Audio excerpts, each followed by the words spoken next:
It's about the restoration of our republic. We want to educate, encourage, enable the power.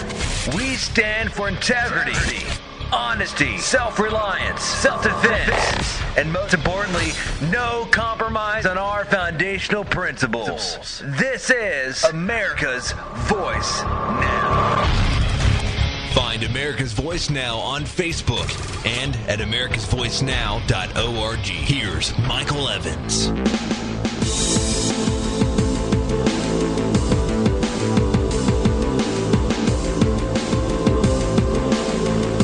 Good morning, America. You're listening to America's Voice right here, right now. I'm going to cover a broad group of topics this morning. I'm glad that you joined us. If you're catching us on Patriot FB this morning, outstanding. If you are catching us live on our website, glad to see you out there. Well, I see a ton of people out on our site this morning, and I'm happy to have you. I see Sebastian, I think that's Florida, and let's see, Brandon Township and Fort Wayne, Lincoln, Nebraska, I think, Mission Viejo, Del Rio, Texas, Huntington, Texas, Baton Rouge, let's see, Chicago, Maine, somebody in Maine over here. Thanks very much for joining us. I'm glad to have you on board.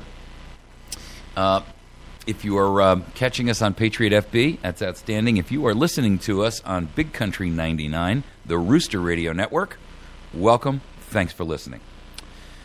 We're going to cover 4 different topics this morning, as we normally do. I try to break the program into 4 separate topics so that we have enough time to go over each one.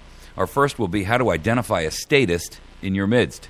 For those of you that aren't familiar with the term statist, it is typically someone who is got the idea that big government is the solution to all their problems, or all your problems, and quite frankly, they're willing to put a gun to your head to make sure that you agree. I think that would be the textbook example. Our second topic will be the crisis in the Ukraine. And I got to tell you, I don't normally try to delve on too deeply into foreign crises and foreign issues, and I'll tell you why. We got our own problems here in the United States. And to be honest with you, the second portion of that title, Crisis in the Ukraine, is that U.S. involvement is a mistake. But I'm also here to tell you that the reason we're involved is because our nation and the IMF and the statists in charge of our nation and the Eurozone and NATO are salivating at the idea of what they can rape from the Ukraine, while Russia is anxious not to lose face and to retain a portion of its what used to be its orbital nations. And in addition to that, they've got a major economic issue going on, which is the transport of natural gas across the Ukraine. And so this is a regional conflict that is anything but isolated, and you ought to know about it. The strategic value of this region is well known and it is clear. And yet there are still a lot of other complications, including ethnic, religious, nationalistic, and a host of others. Now, for the record, in case you haven't seen the headlines this morning, there's some unknown individuals that have, one, seized the capital of Crimea, which is a small peninsula, almost an island down at the bottom in the Black Sea. And then in addition to that, they've seized the airport, and these people are allegedly, nobody really knows yet because they're not identifying themselves, but they're allegedly Russian troops.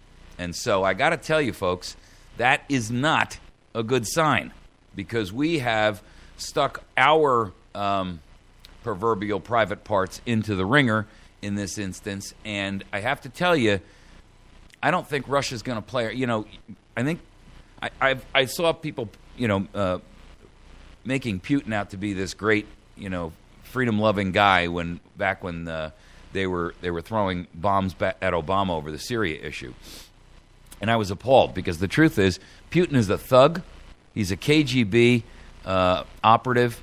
He is a monster of an individual as a human being, and he is a monster of a totalitarian and a statist. So let's run with that theme for this morning. And I got to tell you, he is hardcore, unlike our own president, who's too busy limp-wristing and milk-toasting his way through his 8 years. So we'll talk a little bit about that. Our third topic, NSA and the GCHQ. Now, if you're not familiar with the GCHQ, that is the British equivalent of the NSA here in the United States. And they were, another Snowden revelation. They are exposing the fact that they were spying on millions of Yahoo webcams. Now, Yahoo sponsors a program where you can, use your webcam. Well, millions of them over a period, an extended period that ran all the way from 2008 and is still ongoing for all we know. Yahoo is vehemently denying it. It's interesting, though. They captured a ton of pornography and kept it. For what? Why? Well, there's only two reasons. One, either everybody in the NSA and the GCHQ is rapidly flagellating themselves, or they're using that to gain leverage against the individuals in the video. Or maybe both. I mean, I don't know. But you got to question, is it government's job to be worried about your sexual exploits on a webcam on Yahoo? I don't care whether you agree or disagree with the whole concept of that. My point is, where is government going with that? And why is it any of their business? And why would they keep it? Unless they intended to use it for harm. Because there's no purpose served that's positive. All right. Our final topic. This issue of the liberal set who is desperately now trying to cage the beast that they released with the idea that you can have unlimited money in these super PACs is relatively frightening. They opened this door, this Pandora's box, and they've had, for all intents and purposes, exclusive rights to it for a long, long time. Only because the Republicans, or the Pubicans, as I think I'm going to begin to call them, were too stupid to take advantage of it. But frankly, it should have never existed at all, period, under anybody's radar. But now that the Pubicans have figured out how to use it, the Libs are having kittens, and they're trying to hide the monster that they've released and unleashed on the United States of America. The truth is, super PACs and big money in elections are bad for America. We don't run the nation based on whether or not the NFL wants to lobby against Arizona on a potential fraudulently exposed gay rights legislation that had absolutely nothing to do with that. And yet, the NFL, a not-for-profit organization itself, I might add, went out there and threatened Arizona the other day and said, if you go ahead and sign this legislation, Governor, we're going to yank the Super Bowl from you, which would have cost the state probably billions of dollars. Forgive me, but I didn't know that one nonprofit like the NFL, who's clearly for-profit, was the prime motivator behind whether or not a piece of legislation passes or not. And the truth is that there were a ton of constitutional professors and experts that stepped up and said, forget all the rhetoric, Governor. This law is actually a good one. It has nothing to do with gay rights and all the rest of that. But it's a chimera. It's a red herring. They're using it as a false flag opportunity to bomb Arizona. Well, you got Harry Reid the other day coming out and calling Americans in the millions liars because the Koch brothers sponsored an ad of people that were basically shafted by Obamacare. And now they don't like the fact that the Republicans have figured out how to use their own weapon of mass destruction against them. What a shame. Where is any honor in our nation? Okay. I found a great article, and boy, it was like, you ever hold a hammer in your hand, and you're putting together, you're constructing a building or something like that, and you just take a swing with the hammer and you hit that nail dead on, and you can just feel it. It runs right through the hammer, runs all the way down through the handle and right into your wrist, and you can feel it. You hit it just right. When you're out playing golf and you hit that ball and you hear that perfect little, and you hit that ball dead on and it's going to fly straight and true. So as I was reading this article this morning, I'm like, This is the title of this. It's on CNS News. CNS News, by the way. If you are not using CNS News, you're missing it. It's Charlie November Sierra News.com. How statists think, or don't, their top 20 traits. Lawrence Reed put this together. I got to tell you, I read through this thing and I'm like, bingo, bingo, bingo, bingo, bingo, bing, bing, bing, bing, bing. It was like sitting there and hitting 20 balls perfectly in a row and just watching them go. It was perfect. So we're going to go over that because I want you to do two things. I want you to, one, recognize who statists are when you see them. But then I'd really kind of like you to sit down and think to yourself, okay, so what is it? And who are the people in my political world, if you will, and not political world, by the way? You can also look at this from the perspective of your church, your boss. You can look at this from the perspective of any civic organization that you're a member of, because it applies all the time. Interestingly enough, statists exist in more than just government. So anyhow, I want to go over this list with you, and I want you to do a couple of things while you're listening to it. Read the list, or go along with me on it, and then on your own, in your viewpoint, think to yourself, who is exposed by the sunshine of this critical thought? And that's essentially what it is, because this is suggesting to you that you can look at people's actions and tell a lot more about them than you can by their words. And if that doesn't fit politics, nothing does. So number one, and he leads up to the story by giving some examples here of, like the VA hospitals, right? Big government always says we can do everything better and better. Well, take a look at VA. Oh, boy. If you've ever been to a VA hospital, you know what I'm talking about, right? And so, but he says, over the years, I've observed quite a few attributes of the statist thought process that are, to be polite, rather questionable. And here's a short list. It's 20 points long, but each one of them is going to sound like thwack. 1, they spend more time promoting dependency than they do encouraging self-reliance. Whack. 2, lies and deceptions. For example, if you like your plan, you can keep your plan. Don't rankle them because they believe their ends justify almost any means. Folks, how many times have you heard me say that Machiavellian thought process is the basic foundation by which all of these statists and would-be tyrants, these little mini totalitarians and fascists that have invaded our political, the entire political genre, operate, right? They all live on that Machiavellian principle. What I'm doing is good, and it doesn't matter how I achieve it as long as I get there. And so they're corrupt from the jump. 2, they think intentions matter far more than actual results. Holy smoke. Let's say Obamacare. Let's say EPA. In other words, they think that they have this grand scheme, and it's going to play out exactly like they plan. And nothing's going to change it. They fail to realize that if you ever want to hear God giggle, just tell him your plans. And it applies to them as well as you. I mean, they have these, delusions of grandeur that they're going to be able to implement this plan and there's not going to be any unintended consequence, of course. I mean, who in their right mind, who lives in actual reality and not in some,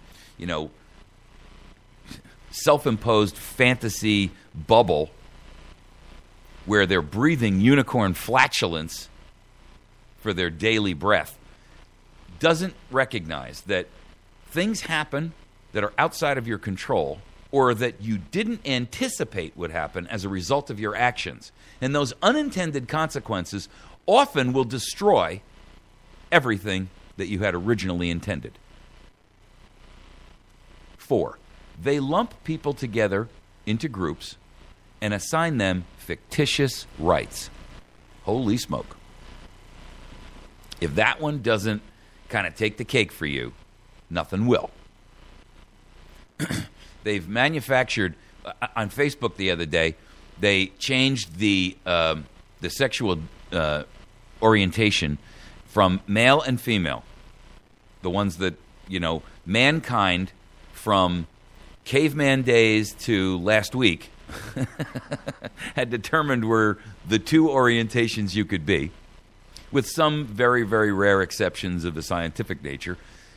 And they've made them now 56. You can be all these different things. You can be androgynous. You can be, asexual, prosexual, misexual, sexual, gender confused, alien of non-sexual orientation gender. I mean, it's just absurd. So my point is that they take these groups and they say, okay, so now that you claim that you're this, you suddenly have all these rights that, you can impose on the rest of us, right? And remember something, folks. The idea of a republic and a republican form of government is that government's real purpose is to, one, follow the rule of the majority, but only to the extent that it doesn't harm the rights of a minority. And the smallest minority is what? One. That would be you. So you have the right to swing your hands around all you like. But your rights stop when your hand comes in contact with my nose. Okay. 5. They learn little or nothing from history or economics. Boom shakalaka laka. I mean, look, you cannot find any organization or group other than the statist thinker who is not so imbued with their own brilliance and so impressed with themselves that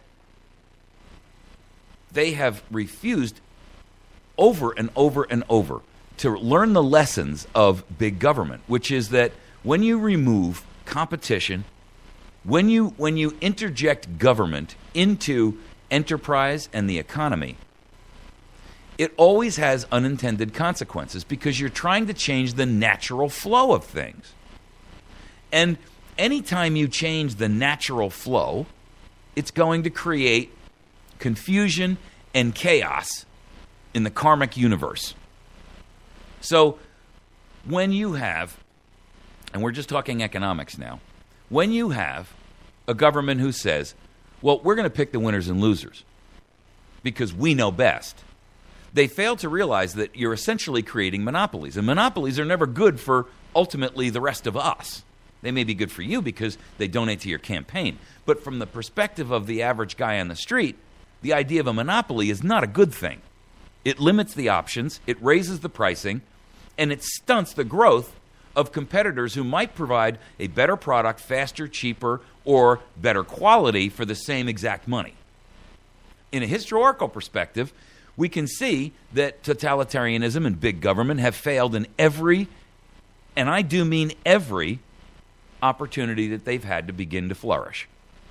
And yet, the statist never looks at the evidence. He always thinks, I can do better. I can beat the odds. It's like they gamble and play lottery with you. 6. They think emotions, slogans, and bumper stickers trump reason and logic. Boom.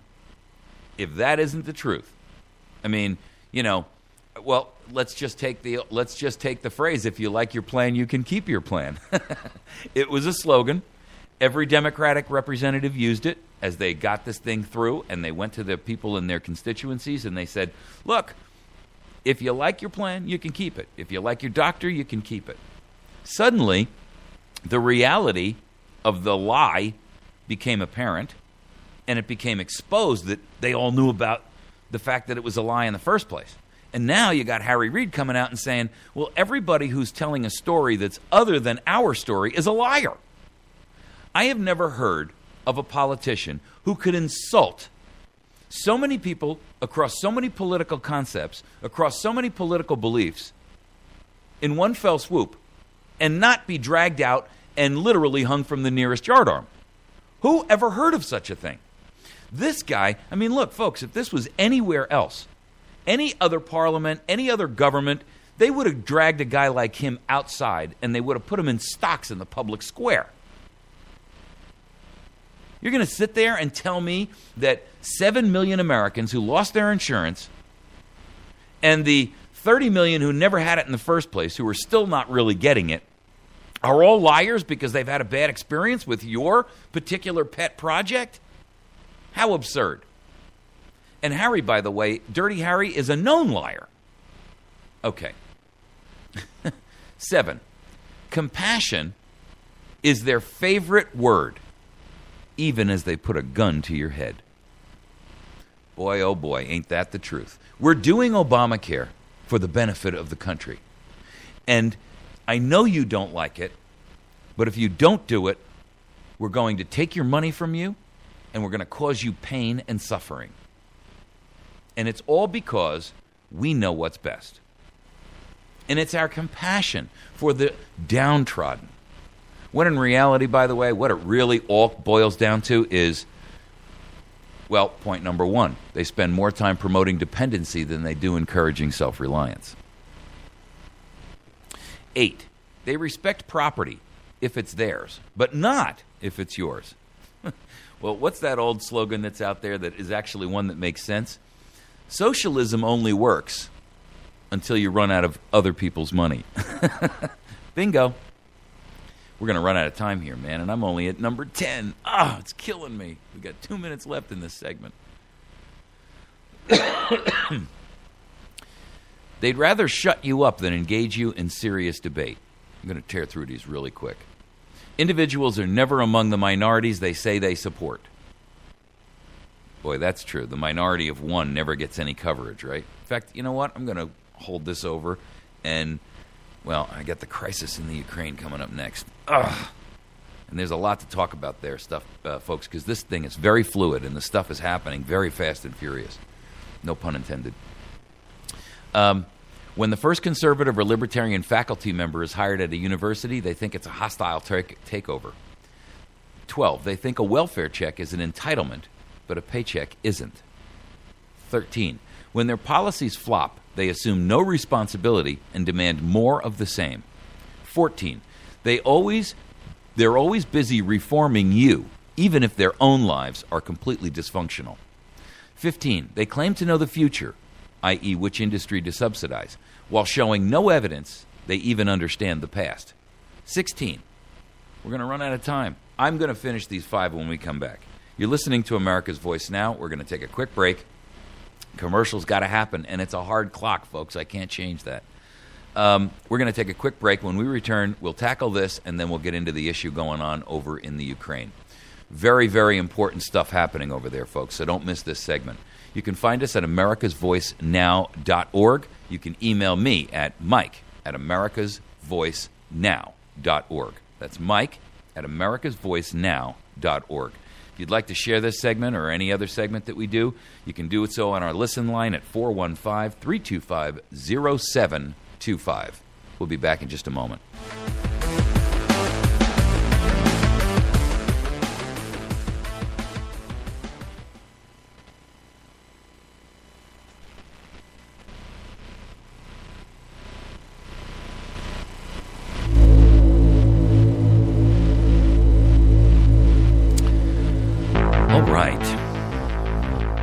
For those of you that are catching us live on Patriot FB and on our website streaming and so forth and so on, we take a quick break to allow commercials to be inserted there, and so thanks for riding with us.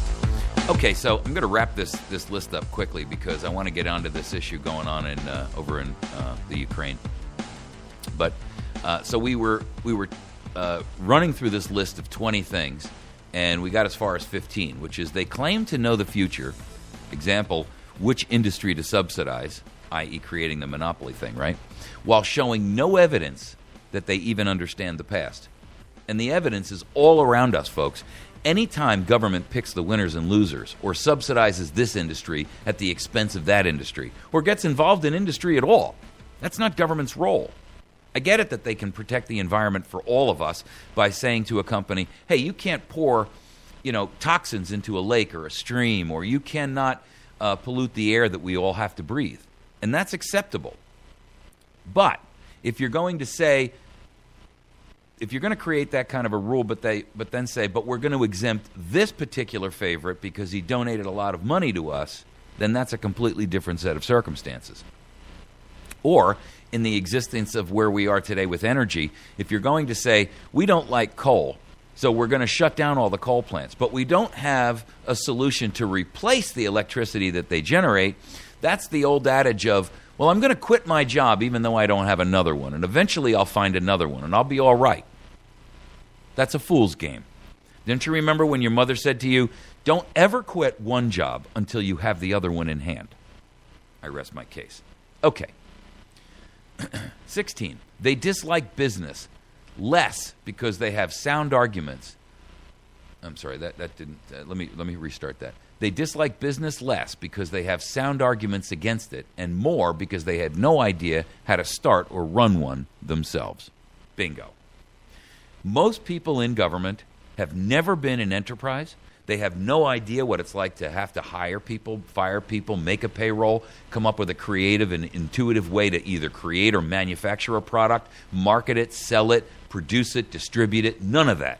They have no idea about how you operate in the real world. In fact, most of them come from an area where they actually don't produce anything but angst. They are called esquires, lawyers.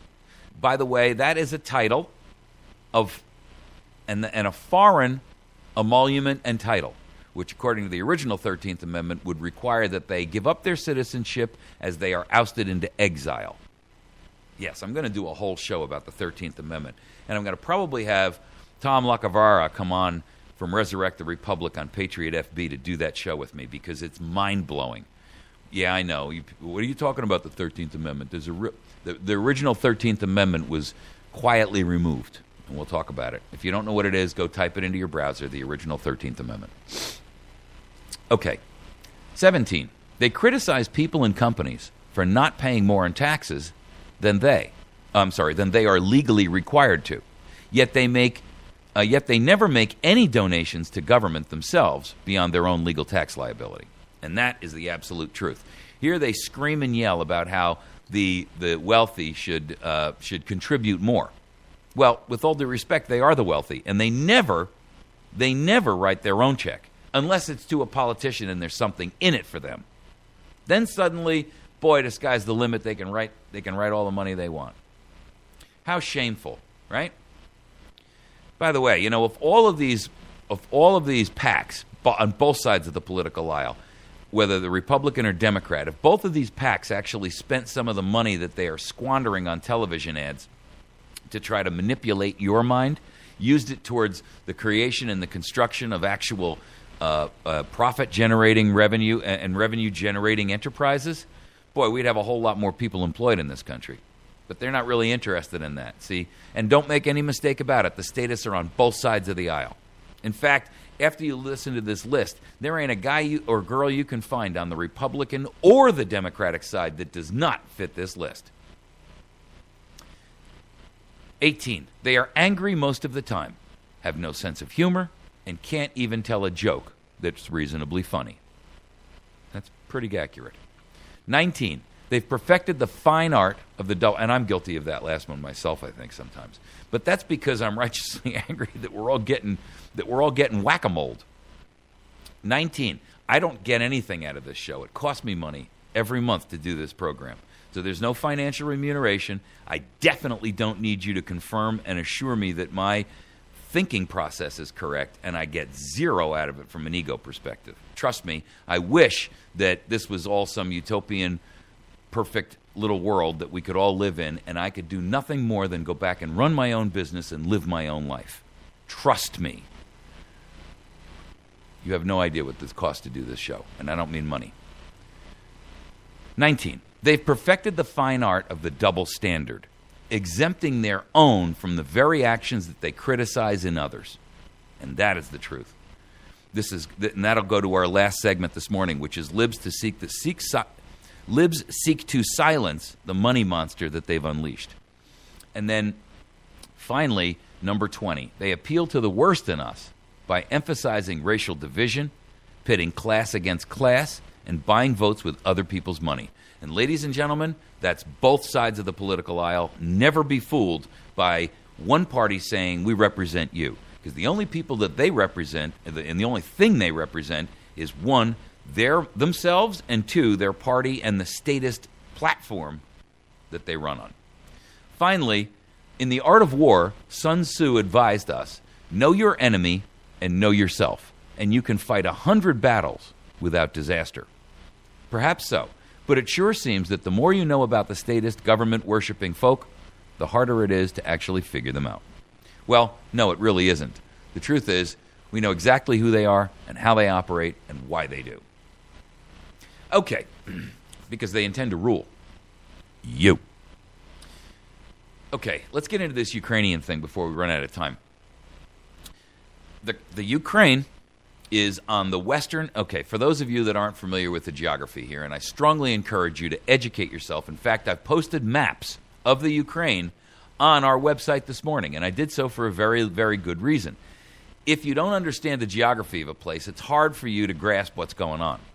And so, for the benefit of everybody out there, and myself, I posted up a picture of a map of the Ukraine. Now, where a lot of the action is happening right now is in Crimea, which is down on the very, very bottom of the country. For the record, the Ukraine is on the western end of Russia, and it is between like Romania and Poland. Poland's up here, Romania's down here, then you've got the Ukraine, then you've got Russia. And for the most part, the eastern side of the Ukraine has always cleaved to Russia as their parent country, if you will, and it is mostly occupied by Russians and Russian, concepts, cultures, and so forth. The western side of the Ukraine has always been more allied, if you will, at least monetarily, economically, and political thought-wise, to the Western countries, which would be the Eurozone, Europe, right? So, and by the way, for the record, Russia is still considered Asia. Not in the way that you would normally think of Asia, but it is considered Asia. So recognize that when you've got, and at the bottom is Crimea. That is the crown jewel of Russia, and it is the crown jewel of the Ukrainian nation. It is a beautiful, wonderful place. It is sitting right in the middle of the Black Sea, and it is the heart of the Ukrainian nation. Now, that is where most of the activity is happening right now, and that's the reason why I wanted to post that up there. So as we move forward and we start to see things unveiling themselves as time goes on here, you're going to see that area is right now the one that's under siege. These two airports in Crimea this morning were declared to be seized by gunmen, and they're calling it a military invasion, at least the new coalition government of the Ukraine, which threw off the Russian-sponsored dictator, Yanukovych, and Yanukovych fled, if you recall, to Russia, and he's been hiding out in Moscow and under the protection of Russia. Now, Russia does not want to lose or have the Ukraine split away. For the record, if you don't remember the history of the Ukraine, and I'm not going to give you an in-depth one because, one, I don't have it at the tip of my fingers, but more importantly, we don't have the time for that. The Ukraine was and has always been a vast storehouse of food production for Russia. And if you recall, in fact, the Ukraine is known as the breadbasket. So it's much like, I would say, our Midwest might be construed, right, with all the production of grain and food and cattle and so forth and so on. The Ukraine has lived through an enormous amount of terror, frankly. During Stalin's reign, he starved the Ukrainians, killed them off in the millions, and I'm talking like 40 million Ukrainians, murdered, starved to death. In the midst of plenty, by the Russians. So there's some animosity there. Secondarily, there's a whole lot of ethnic things going on in the Ukraine that are divisions, if you will, and separations amongst the Ukrainian people. And when I say ethnic, I'm talking about there are quite a few. There's a whole Muslim contingent. There are a lot of ethnic Russians who live in the Ukraine. And then the further west you go, the more allied they consider themselves to be with Romania or Poland or Yugoslavia and so forth and so on.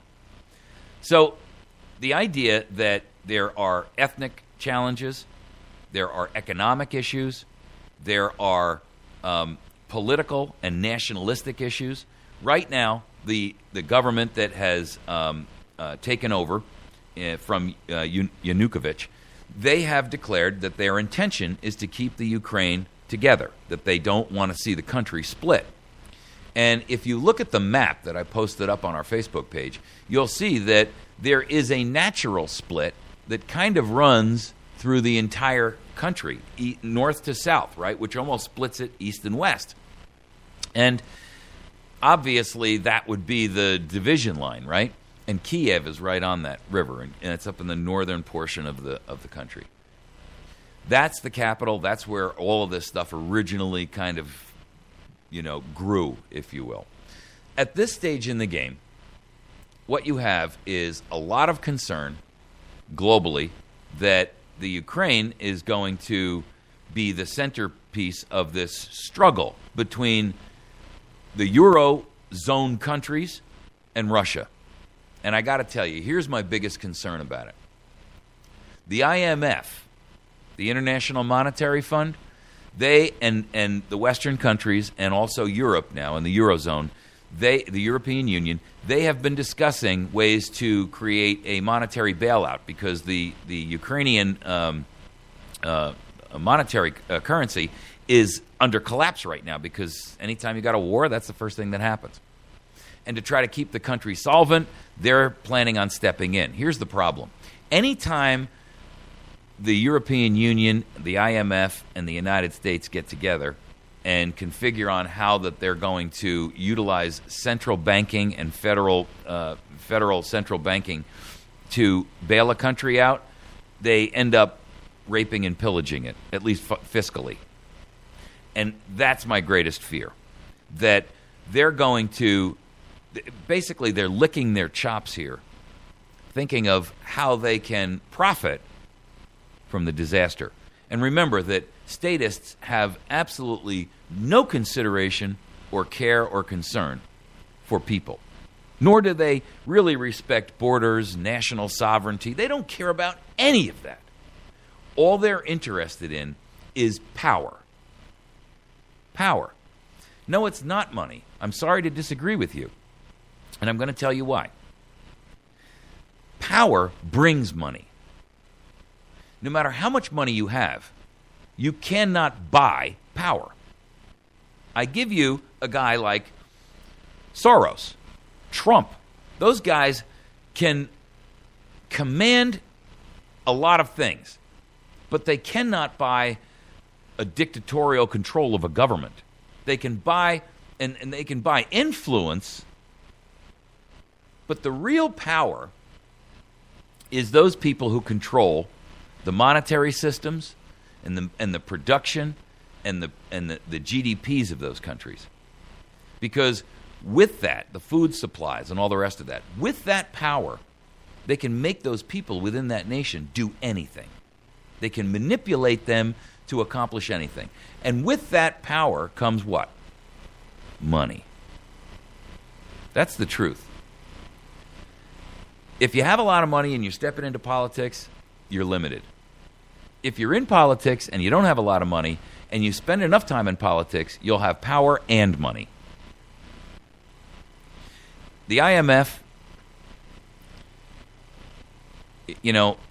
and the CFR and the Federal Reserve and the global central banking organizations are sitting here licking their chops. There's also a certain level of in-your-face, poke you in the eye with the NATO aspects and the political alignment of the Ukraine with NATO and the European Union.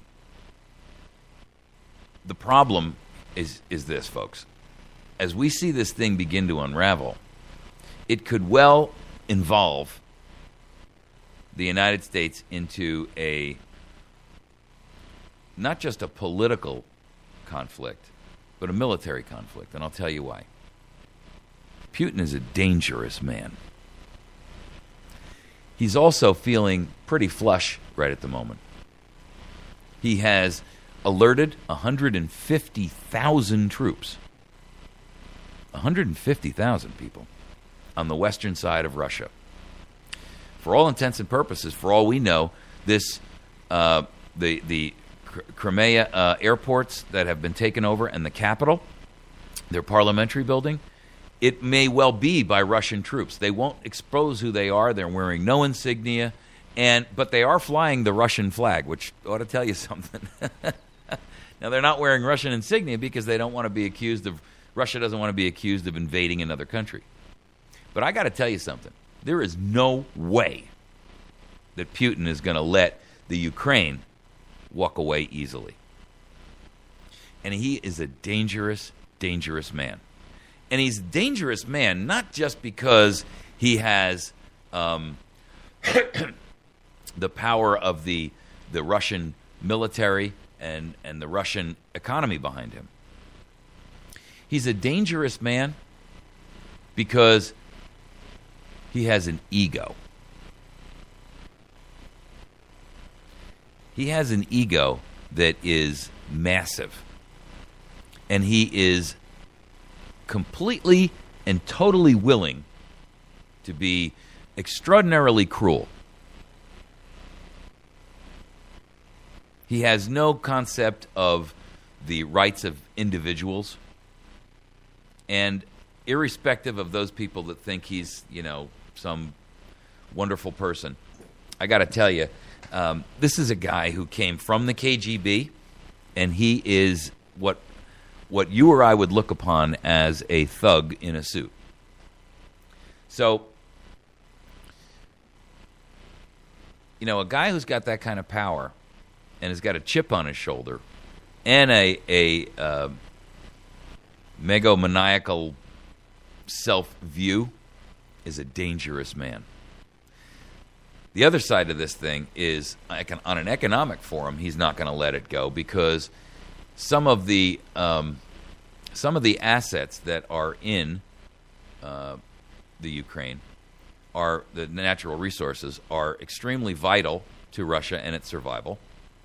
And they also happen to have and be the pathway that a lot of the natural gas pipelines, here comes the economics, the natural gas pipelines that run through the Ukraine to Russia. Now, it's interesting. When I was a kid in school, one of the ways in which I had a teacher who was a history teacher, I was probably in 7th or 8th grade, and he had actually lived in Russia for a number of years.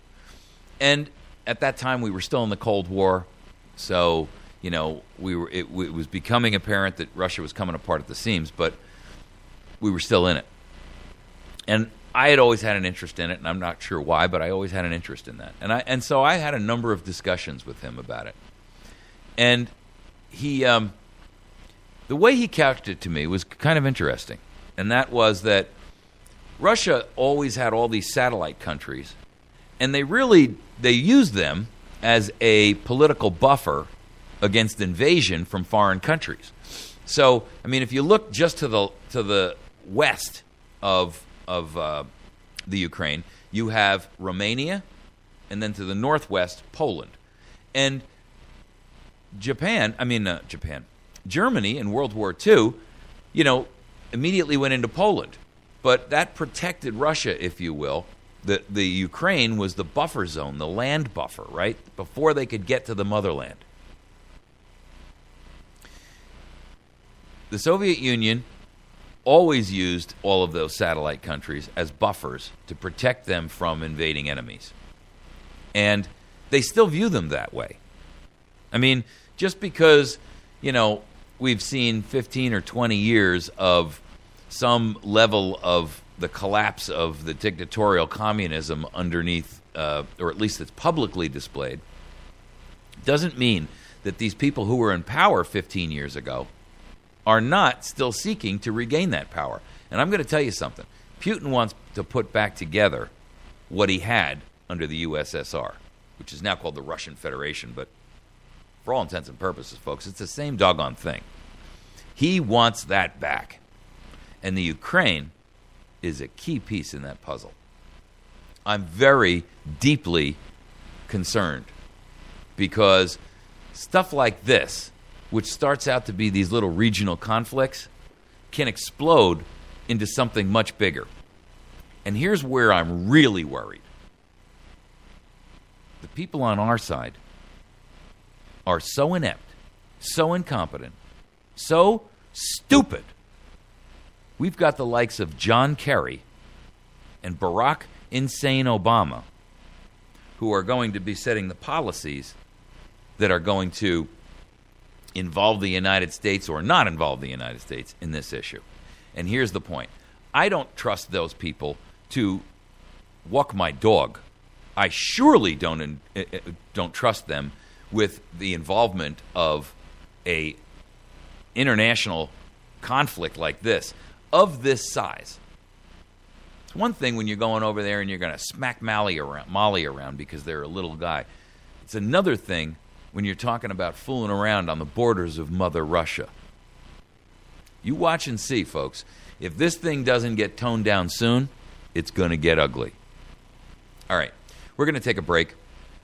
When we come back in our next segment, we're going to talk about the NSA, the GCHQ, and how those two combined have been spying on millions of people utilizing Yahoo's webcam communications system, capturing millions upon millions upon millions of images and video. And they've been doing it now. None of these people were suspected of any kind of terrorism or anything along those lines. So the question is, why are you spying on them?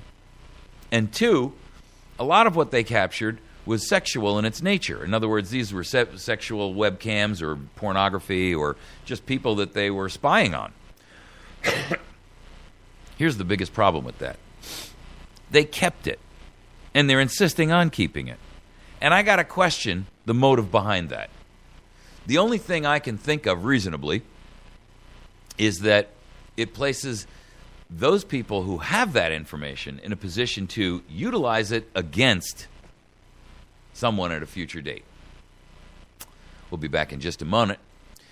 You are listening to America's Voice Now. My name is Michael Evans. You can find us at americasvoicenow.org. Please make sure that you visit our sponsors. I'd like you to visit our friends over at Express Mini Marts 1 and 2 if you are in the West Plains area. Express Mini Mart 2 is located up on 14 and 63 as you come into the city.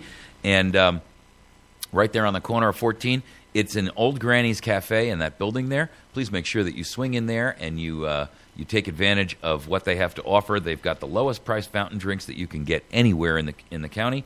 They also have the guaranteed lowest prices on discount tobacco products. They do have a drive-through, too, so make sure that if the weather's lousy, you don't even have to get out of your car. Just pull around and hit the buzzer, and they'll go get whatever you want inside. They also carry beer and liquor in that location. In their southern location, across from the city pool, they don't carry any alcohol there, but they carry everything else that's the same.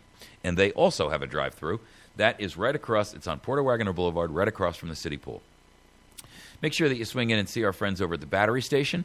Kevin is a dear friend of mine and a great American patriot. Has everything that you can imagine for the prepper, for the survivalist, for the electronic and battery communities, and has ammunition, has all kinds of stuff in there. And they're a great family, and he's a great man. You can find them at 303 Washington Avenue in West Plains, 417-257-7799, or batterystation.com. Make sure you see Wits End Classic Barbershop on the square, and also Patriot Cigar and Tobacco Shop and the law offices of Jason Henry. You can reach him at 417-256-4100. We'll be back in just a moment.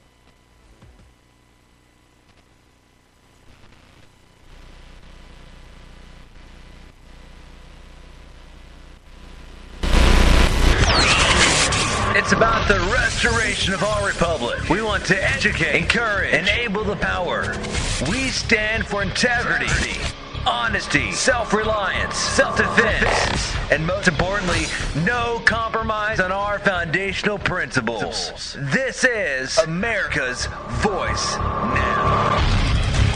Find America's Voice Now on Facebook and at americasvoicenow.org. Here's Michael Evans.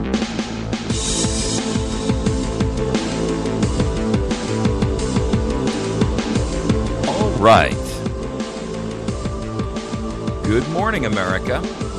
You're listening to America's Voice Now, right here on americasvoicenow.org.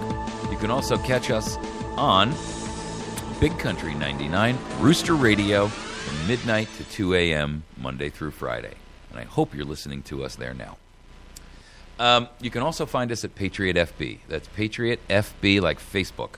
And it is an outstanding website full of great American patriots where you're never going to run into censorship and you're never going to run into drones that are out there and trolls that are out there messing around with your ability to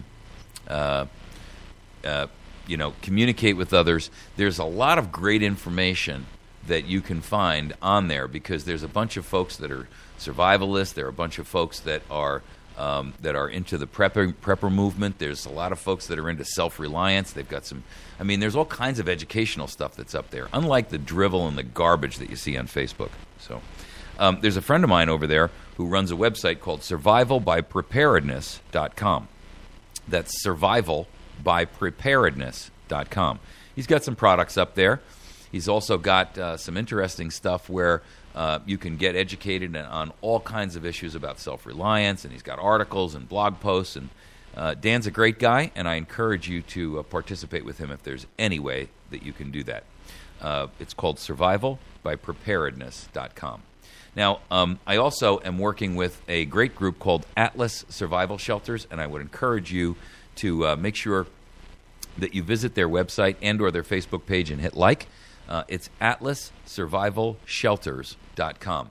They are looking this spring at doing a brand new reality television show that I am very excited about because I've been talking with the owner over there about the idea of working together with him in a couple of different areas. One, this whole show will focus on prepper communities, not just individual families who are building some kind of a shelter or, for themselves, but prepper communities where you have a collection of individuals and families that get together.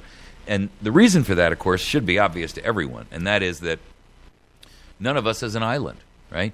If you think that in the event of some kind of a financial collapse or a fiscal crisis or some kind of a national emergency or a natural disaster or a government-sponsored disaster, that you're going to be able to go it alone, sorry, I don't think so. You and your family cannot grow your own food, produce everything that you need, generate your own heat, produce your own power, and watch all your stuff and protect and defend yourselves against others who would take it from you by yourselves.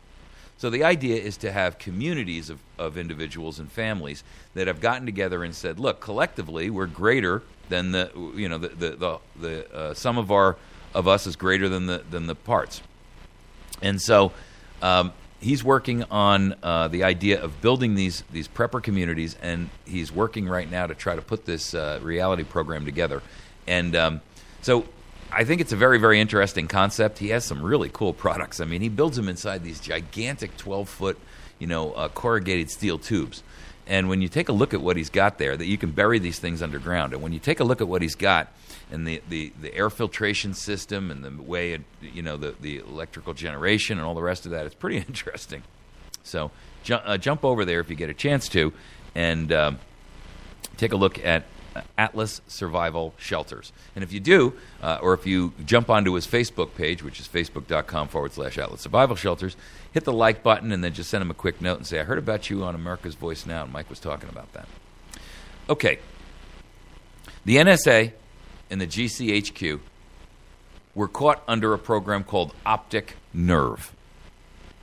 And, in a almost Freudian way, Optic Nerve really took a lot of nerve for these people to do.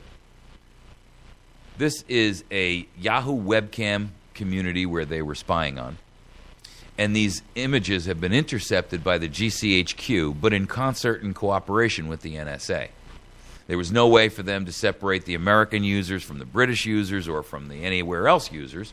And over 1.8 million users were targeted in the UK within a 6-month period alone. 1.8 million in 6 months only. Now, the program was capturing all of these images in bulk. And it spanned years. I mean, this was between 2008 and 2010. So, for the record, by the way, folks, this is proof. You cannot lay the entire NSA surveillance infrastructure at the feet of Obama. Granted, he put it on steroids, but you can lay this on George the Traitor Bush. And previous administrations too. Recognize, guys, these tyrants, statists, and elitists have been doing this to us for decades.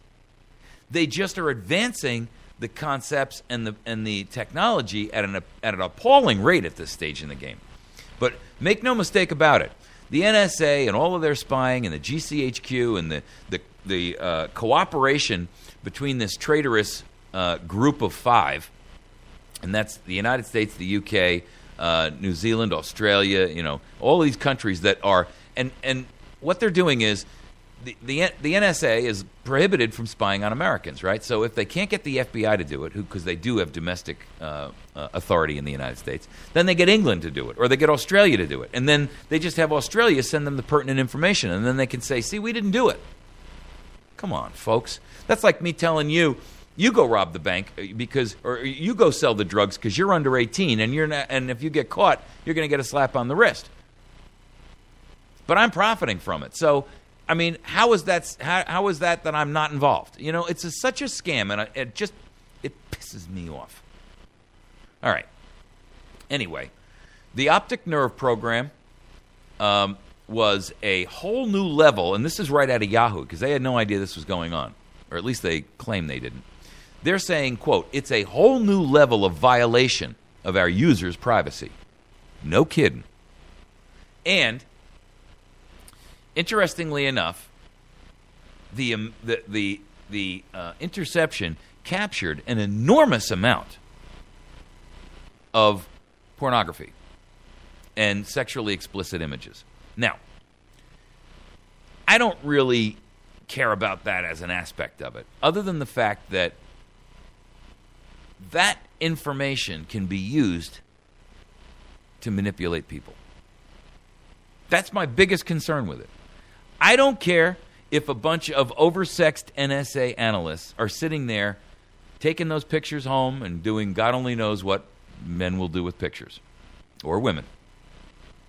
What really bothers me, and I don't care if they've got deviant practices in their own lives.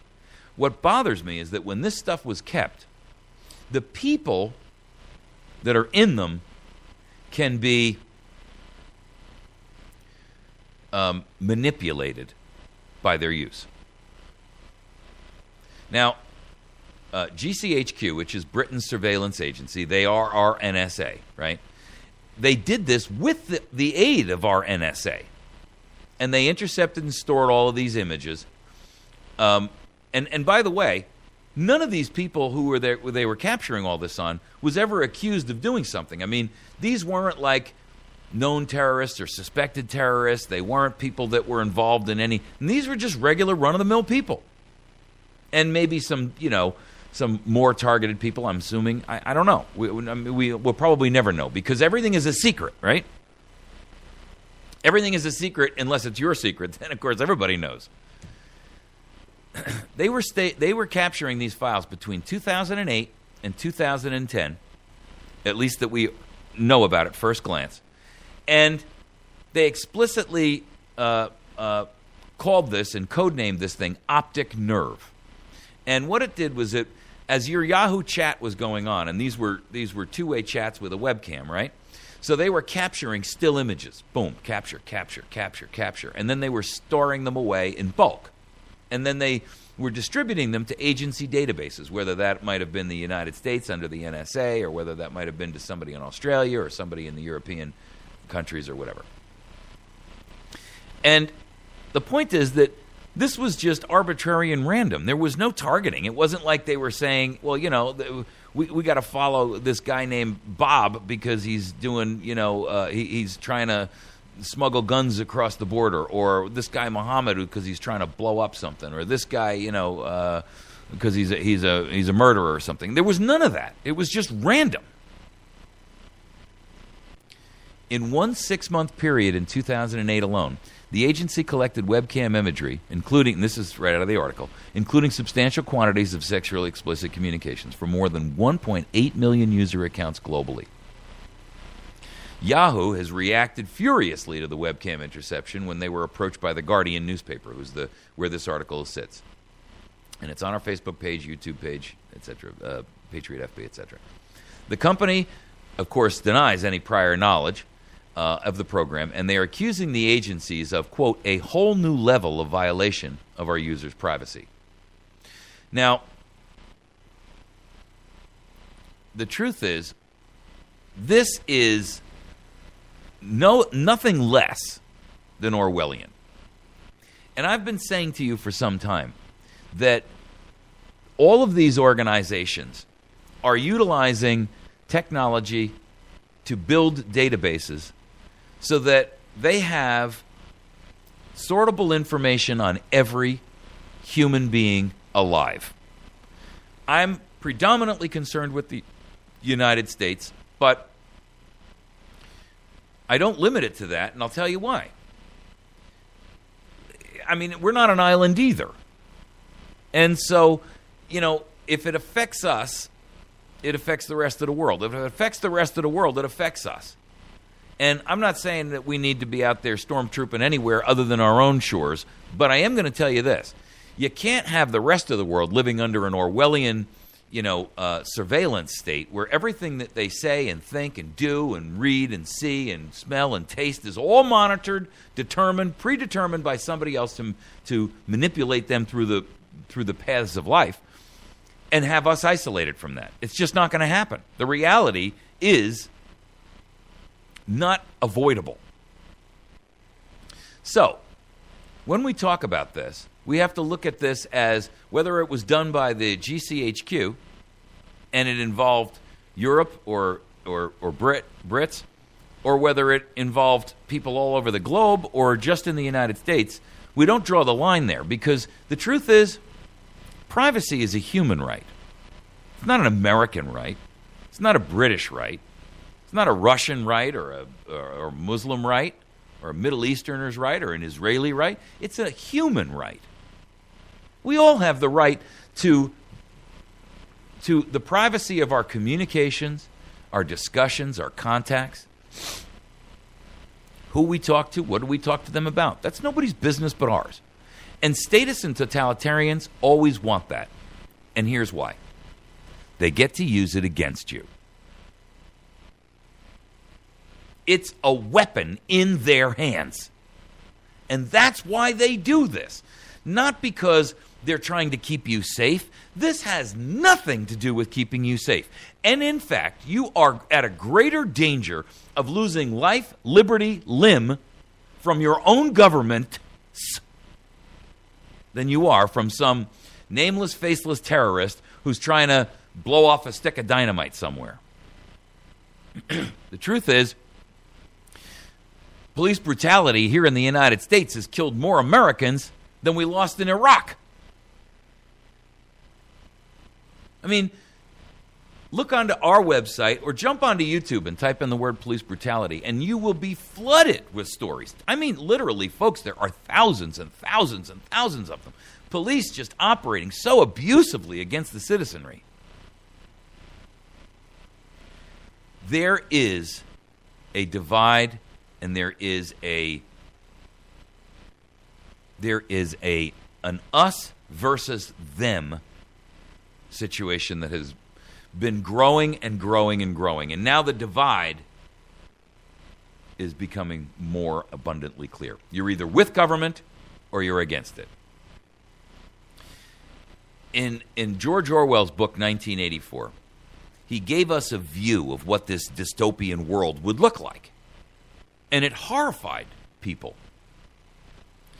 It wasn't written in 1984. That was the prediction that by 1984, that's what the world would look like. And he wasn't making it, he wasn't saying he was some Nostradamus or prophet or something. He was just writing a book that this is what he foresaw coming in the future. And, of course, I guess 1984 was far enough in the future that he thought, well, it's possible. I remember in the 60s when I was a kid growing up, they were saying that by the year 2000 we were going to be in flying cars and cars on the road would be obsolete. Right? They were saying that we'd be living in space by, 2015. There's a lot of people living in space. It's called this bubble of unicorn flatulence injected air in Washington, D.C. But the point was of 1984 was to alert people to the fact that totalitarians and statists and people who are determined to rule you through the use of your information. And that is why you've got problems with, or why I have a problem with things like Obamacare, because it's not about health care. It's all about the game of control. If you control people's information, if you control their health care, if you can control the economy, they can scream and whine and protest and yell and sign petitions all they want. It's meaningless. Don't you see it? We hear about petitions being filled out all the time, and your politicians still do what they do. Nobody cares what you think.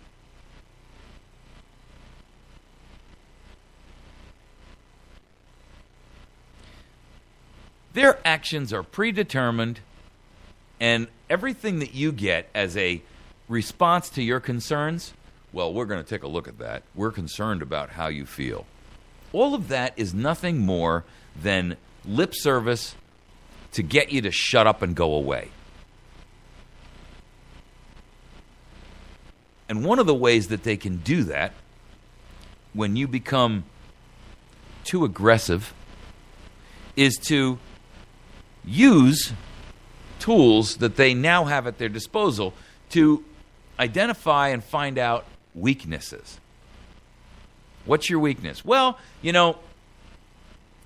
you're somebody who has a problem. You got a sexual shoe fetish, or you got a problem with little girls, or you got a problem with little boys, or we were watching you and we saw you have a conversation on Yahoo's webcam, and we captured this information that talks about some kind of a fraud you were running, or some kind of a scam you were running, or maybe we can just make an innocent business deal you were trying to put together look and sound like fraud.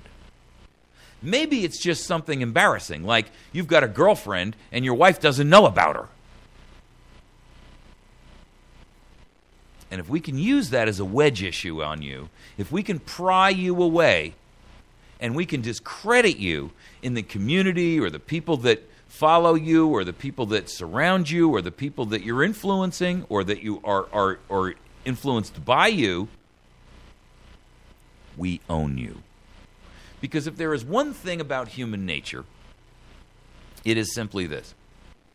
People will pay almost any price to keep their secrets secret. Here's the problem.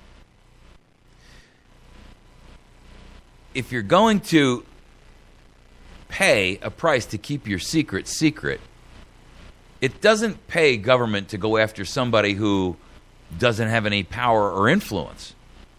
It only pays when they have some dirt on somebody that they can use to influence others or to create a situation where they gain from it, where their agenda is achieved because of that person. I don't know what is behind the wholesale turning of the Republican Party. I don't know what is behind the wholesale ignorance of and I say ignorance not as in not knowing, but the ignoring of all of the facts that are going on around us in the news media. But I'm going to tell you this. I don't have to have empirical proof to know that statistically it is impossible that all these people can betray their own stated beliefs, their own political ideology, their own journalistic integrity without some kind of pressure. And this is how they've been getting it. We're going to take a break. You're listening to America's Voice Now. We're going to take a quick break. When we come back, we're going to talk about how the Libs are seeking to silence the Frankenstein monster of corporate money that they let out in the first place. Now that the Republicans have figured out how to use this particular tool and remote control the monster, boy, they are having kittens. And they're going to do anything to silence these groups. Even while they simultaneously limit their own effect, or the effect that these new law changes through the IRS are going to have on them and their toadies. All right, americasvoicenow.org. You can email me at mike@americasvoicenow. We'll be right back. Please make sure that you visit our sponsors. These are the folks that keep us on the air every day. I'd love for you to see our friends over at Pizza Hut. You can find them on Porter Wagoner Boulevard in West Plains. And, you can go to any Pizza Hut, but these guys support us, and that's a big difference. They're a better Pizza Hut than any other Pizza Hut on the planet. And yes, I'm biased. Go in there, when you see Bruce, just say to him, "Hey, Bruce, thanks very much for supporting AVN. I appreciate you." Our friends over at the law offices of Jason Henry, excellent law firm, whether your case is civil or criminal, whether it's state or federal, even handles things like automobile personal injury. Make sure that you give them a call, 417-256-4100. That's 417-256-4100. Our friends over at Wits End Classic Barbershop, where Jason cuts my hair every week, and I don't have a whole lot, but, I like to keep it very short. So Jason takes about 8.5 seconds and cuts my hair, and it's all over for another week.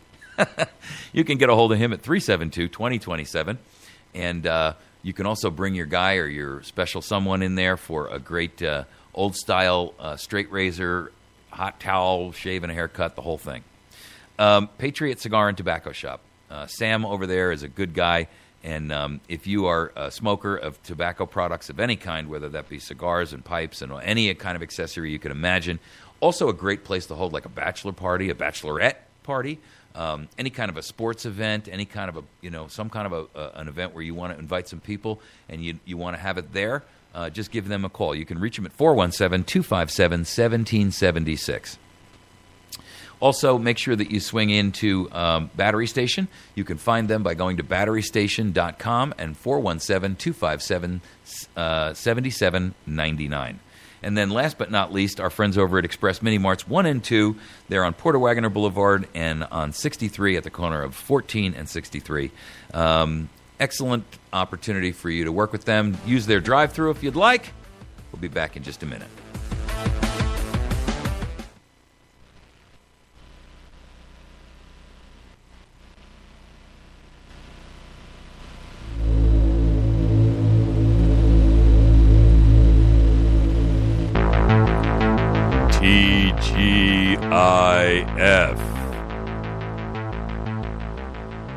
TGIF. We have assumed control. We have assumed control. Thank goodness it is Friday. I don't know about you, but I'm happy it's Friday.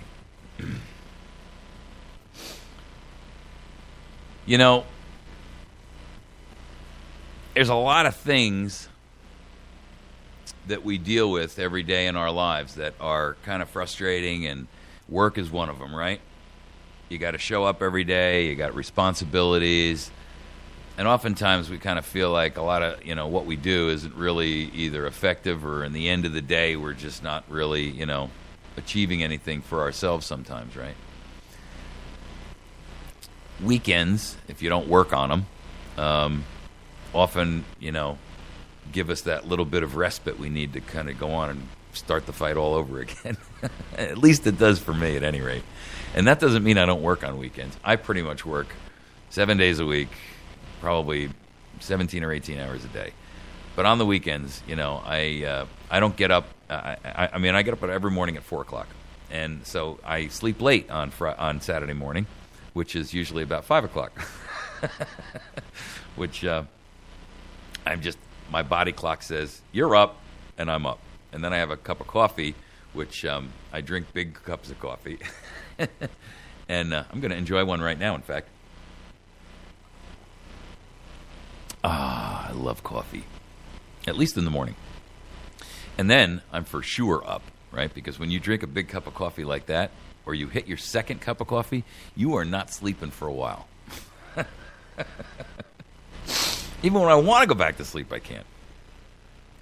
I almost never take a nap, but there are times when I would love to, but it's got to be pretty late in the afternoon for all that caffeine to exit. But then again, that's just the way it goes. So I don't want to bore you with my antics, but Fridays are kind of a nice break for people. A lot of us look at Friday and say, thank goodness it's here. Thank gracious we've got this chance to take a deep breath and separate ourselves from the rough and tumble of work. And as we get closer and closer to spring, I think America has collective cabin fever. I mean, this has been, for the nation, the worst winter we have experienced in a long, long time. I mean, when you've got frozen fountains in Louisiana and Florida, things are ugly. We've had massive costs associated with it in terms of the heat bills that have built up and all that. So I can't wait for a TGIF and a beautiful spring day. And, man, I just need that energy jolt, that you get from a beautiful spring day. That's what I need. And you can't even go south for a vacation because it's just as cold there as it is up north. All right. Let's get on to our topic this morning, which is that the libtards of the world are realizing that they have opened Pandora's box. Now, tax exemptions, and you probably heard me go on the other day about 501c3 groups, right? Those are the religious groups, which really burn my shorts because they are willing to sacrifice and we're talking churches now. They're willing to sacrifice their congregations to retain that tax exemption. Yes. Not everyone. Most. And I hate you for it. The real problem with this 501c4 is that it allows corporations to pour, we're talking, folks, vast amounts of money. When I hear a guy like Karl Rove, the architect of what? The demise of the country? You got to be kidding me. When I hear a guy like Karl Rove come out there and brag about the fact that his tax-exempt organization and super PAC called Crossroads spent $80 million, it makes me want to vomit. Why? Well, not that I'm jealous, but it cost me about $1,000 a month out of my pocket to do this stupid show. And I think to myself, he's using money to bend people's minds to his will. And, how many eyes could I open to that manipulation with a fraction of a fraction of a fraction of that? Here's the problem. the Libs kicked this crap off a long time ago. They were the ones who fought for it originally, and they've been using the unions in this format for decades. They use collected money from the unions as a perfect example, and they get the unions to collect dues from these people and then apply those towards their political objectives.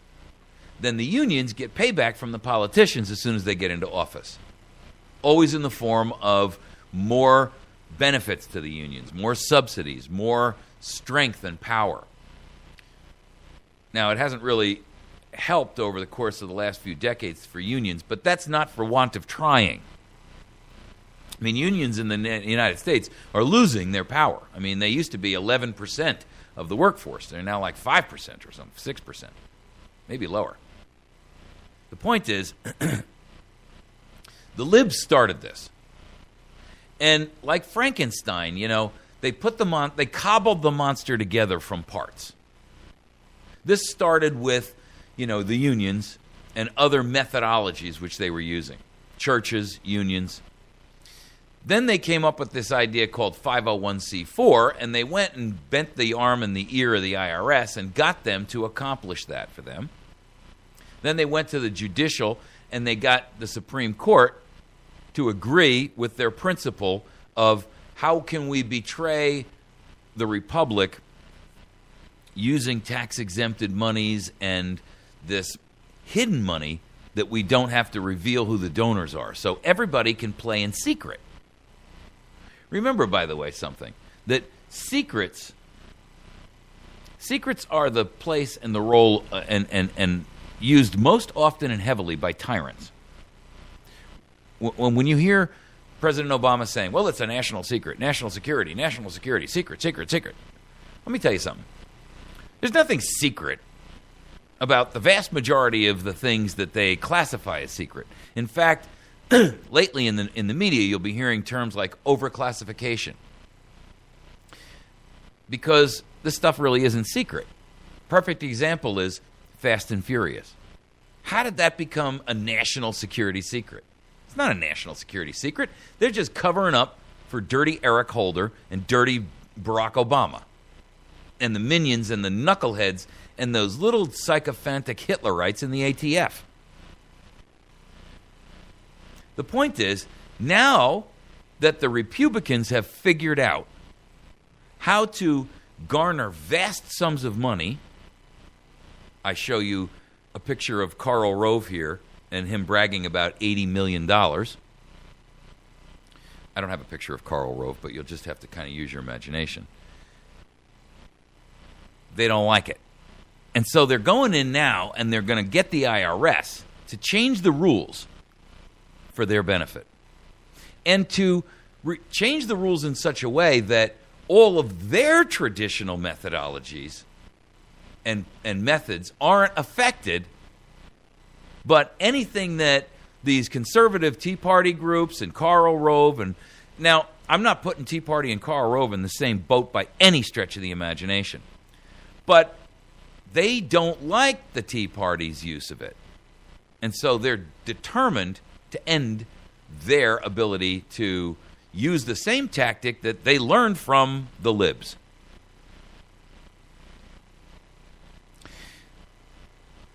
This jumps back to the first segment I did of how to identify a statist in your midst. And I'm going to read you point number 19 again because it's exactly perfectly suited for this. They've perfected the fine art of the double standard, exempting their own from the very actions they criticize in others. Boom. I mean, you hear that perfect swack as you hit the ball, and it sails off straight and true. The truth is, if we all had a lobbyist, if we all had unlimited funds to pump into our own political ideology, the rules would be different. The game would be played differently. But I know that there are, 500,000, maybe 400,000, because there's always the upper echelon, jerks. But I know that there are 500,000 soldiers who can't afford a union to speak on their behalf when their pay gets cut, when they are charged for their own health care, for an injury they have sustained while fighting a war on behalf of the country. Huh? You got to be kidding me. So you mean to tell me you're going to put this guy in harm's way based on his membership in the armed forces, and then when he gets injured doing what you told him to do, you're going to charge him?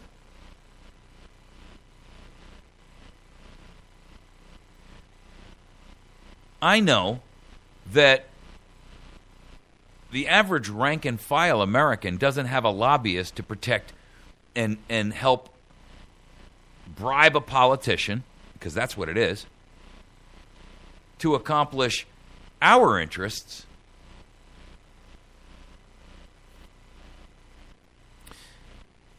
Money is the root of all evil in politics, and usually in life. But in politics, it is extraordinarily egregious. And here's why. Its evil spreads over all of us like rising floodwaters.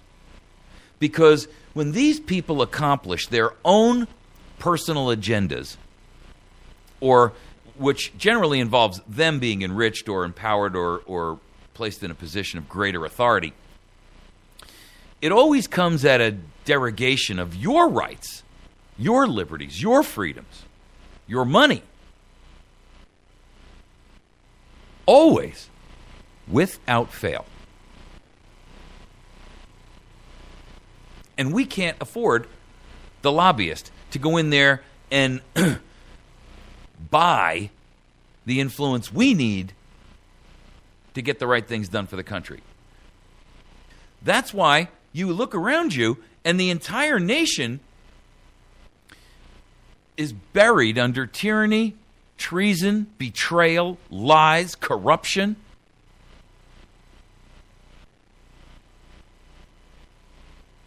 Because we can't afford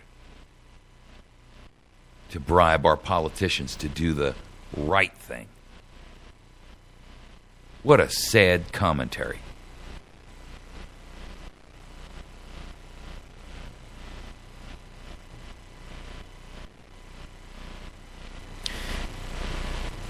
The people who created this monster, who patiently but with malice aforethought sewed the monster together,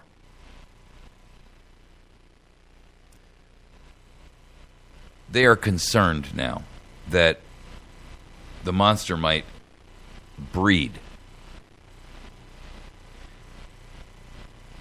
And if it does, they won't have control of its offspring.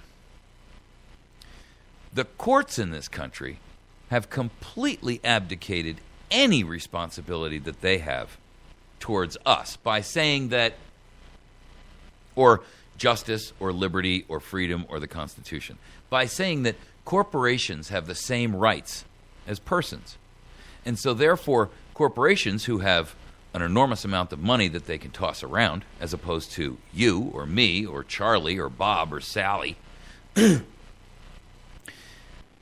their ability to influence things using that money is acceptable as an individual right of free speech. Bunk! You can give a corporation the right of free speech when you can put that corporation in prison. Oh, that's right. We can't put a corporation in prison. All we can do is fine it. You see, that's the problem with the whole premise of allowing corporations to have free speech and allowing corporations to have personhood status. We don't give unborn babies personhood status, but you're going to give IBM and Microsoft and Google personhood status? You've got to be flippin' kidding me.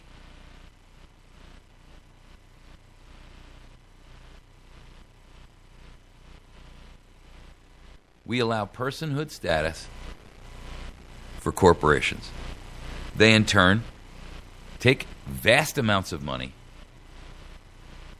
and they infringe on our Bill of Rights so that they can have theirs.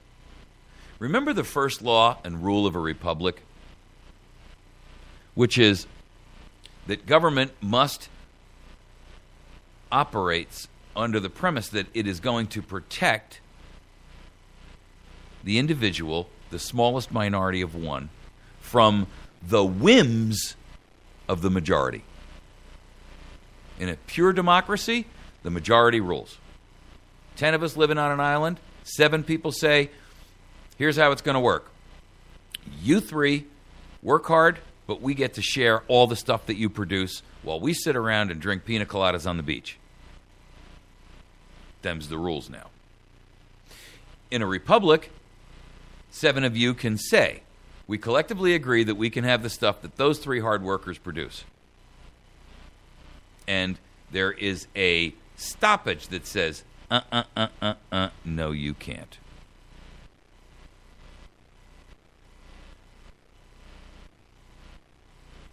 You cannot take 9 people and derogate the rights of 1 under the premise or the argument that we have the right to take the life, the liberty, the property, the labor of that 1 for the benefit of all.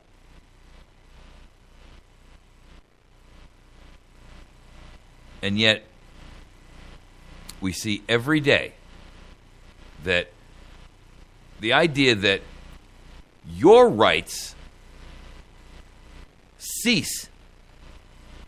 Your right to swing your arms around flailing wildly cease when your arm and your hand come in contact with my nose. Right?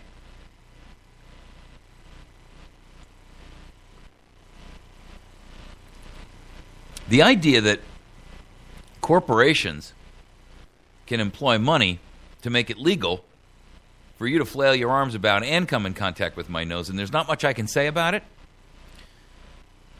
And the idea that courts would approve that and grant a fictitious entity that does not technically, physically live and exist, and grant them the same rights as you, is a crime. It's a crime against nature, to be perfectly blunt. Think about that. It's a crime against nature. You know why? Because life is a natural thing. A corporation is not. It's a figment of someone's imagination. It only exists in the subjective.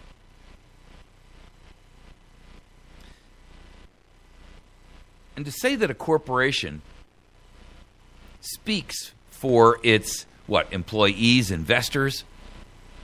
No, it really doesn't. I speak only for me. You speak only for you. Suddenly we've got this entity that says, but I can speak for millions, and my voice outweighs yours because I've got not only the power to speak for millions, but the money to make it happen. The truth is, unless we get big money and lobbying out of the political world, and lobbying is bribery. You can call it anything you want, but the truth is you need to start using the word la-bribing or bribery. I don't care how you use it.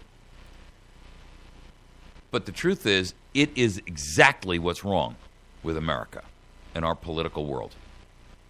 Unless we get rid of lobbying, under a new constitutional republic, it should, would, and can, and will be a crime punishable by exile.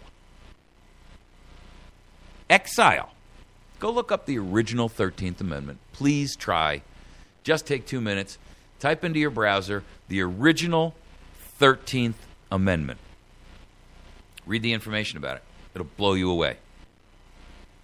Did you know that we had a constitutional amendment up until I think it was 78 or something like that. I think it was 1878 where they kind of quietly removed it and made the 14th the 13th and the 15th the 14th and so on. And under that it said that if you accepted a title as a foreign title, including Esquire, for all your lawyers out there, you effectively had removed yourself from the nation. And that you are, for all intents and purposes, exiled and you lose your citizenship.